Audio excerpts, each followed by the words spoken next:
You know it's boring with just ordinary bananas sitting on your counter? You need something to hold them up. With this unique banana holder that I made out of zebra wood, you can decorate your kitchen, and it serves the purpose of keeping your bananas up off the countertop in case something were to spill or whatever, and keeps them nice and dry. So it's a unique looking thing that you can make, and I'll show you how to make that.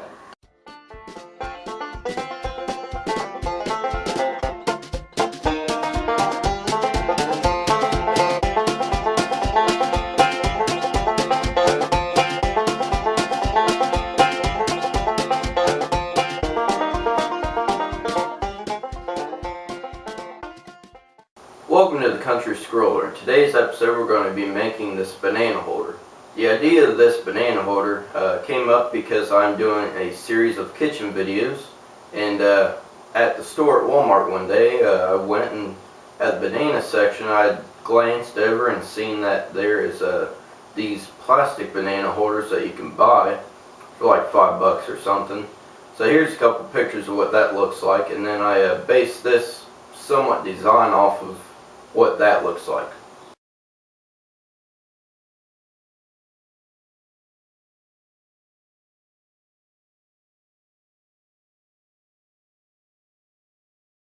So those are the pictures I just took in Walmart there of it, and so I decided, why buy one, you can make one.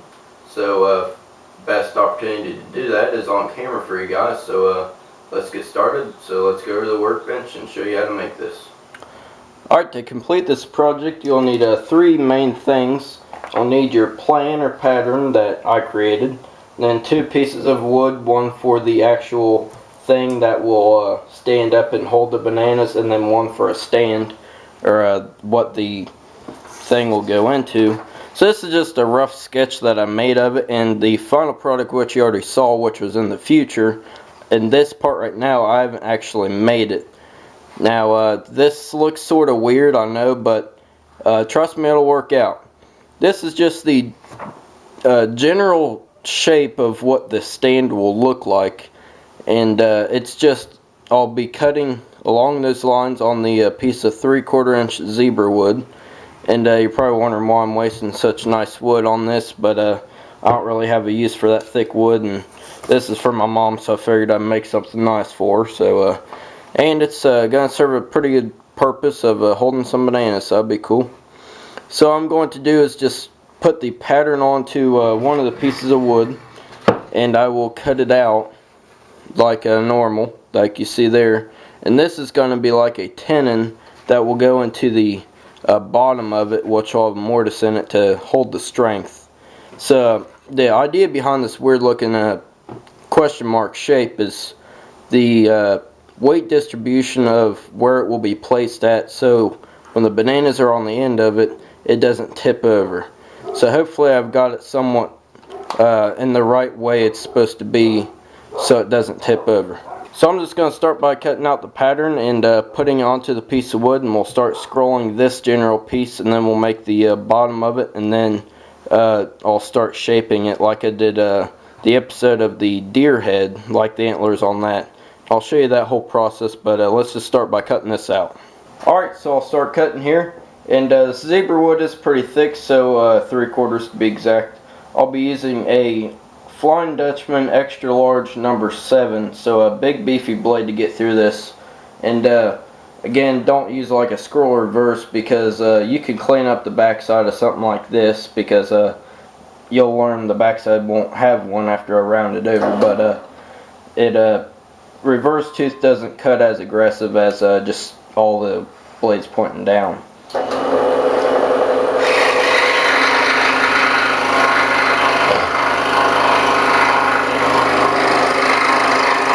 it doesn't have to be exact on the line.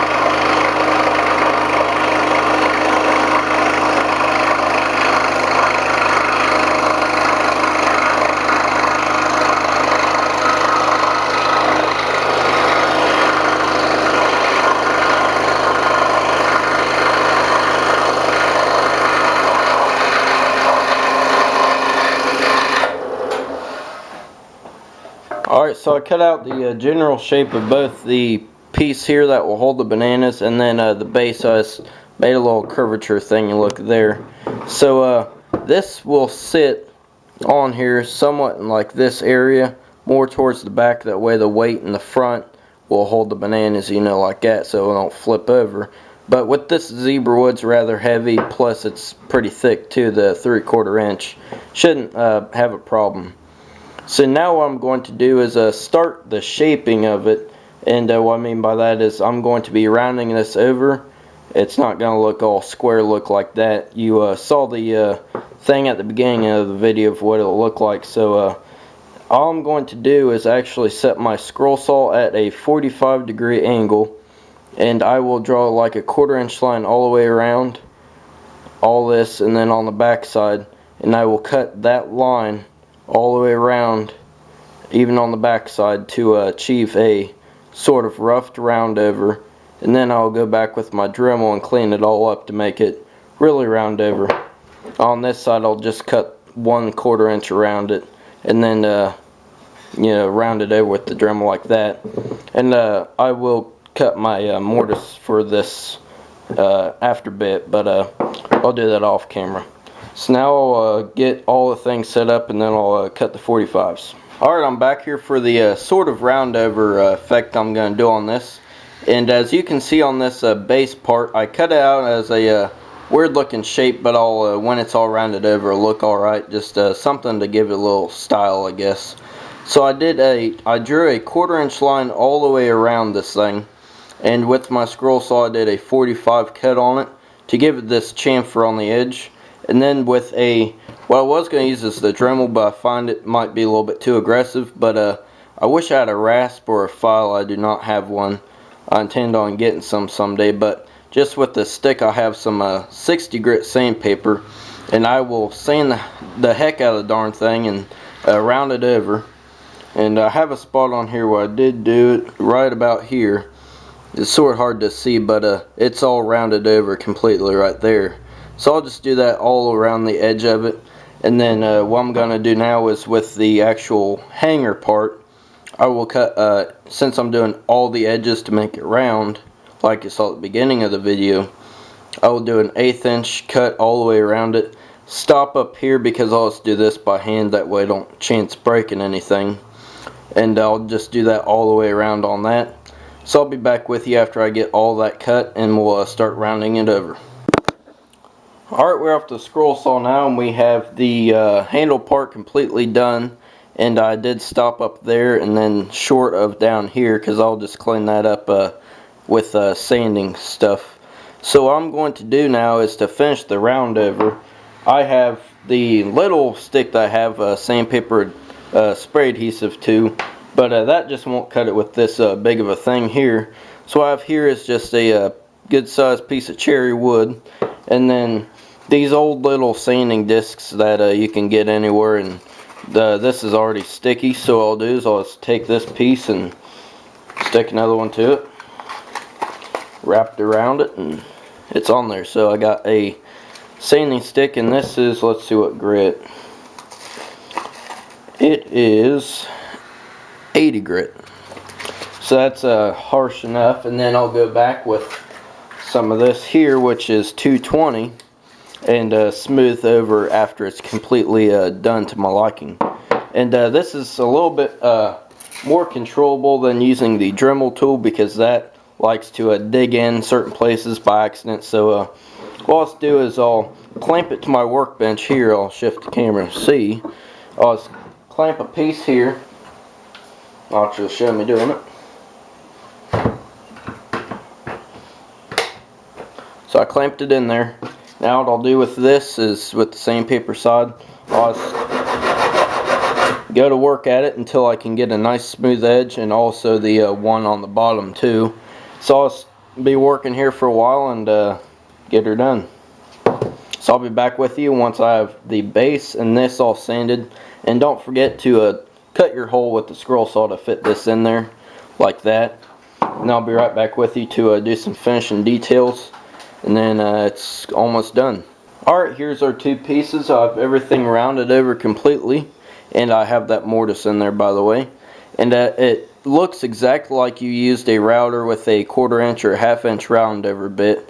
And I think it looks great, especially on the long grain. It sanded real well from the angle cut there. I sanded the 2 points that would create, and it made it real nice and smooth. So again, I just used a little, stick with sandpaper around it, 80 grit, and then I did go over with all this and did 220. You can see how nice this looks. One concern I do have, but I guess I will have to see when the bananas are on it, is the grain goes across there, so hopefully it doesn't snap off when the weight of the bananas are on it. Because I wanted the grain to go vertical here. If it went sideways, then maybe the weight of the banana would snap that. But it's probably less likely that it would snap this than it will this, so I guess I'll have to see what it'll do. So it fits in real nicely. Now I'm going to go ahead and glue it in. To do that, I'll just use some clear gel and put it in there. And I burned already before I glued it. So you can see this is the July 4th, but you're watching it much later on into the month of July here. And I just get ahead on these videos since they're pretty short, these ones are. And I ran out of brushes, so I'll just have to squirt it on there and use my finger to spread it around.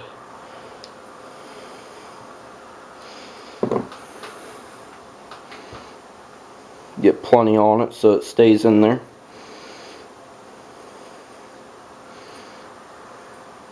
And stick it in. And it should be good.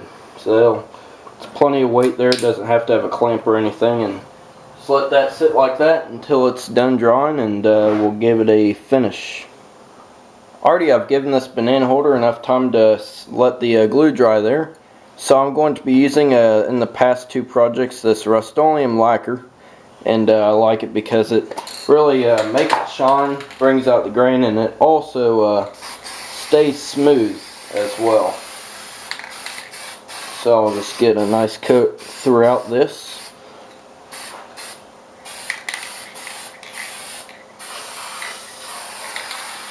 And I had asked on the forum if this is a somewhat food safe product, and even though this is just a banana holder, it touches the outside of the bananas, but it is. You just gotta let it cure, and it's all safe.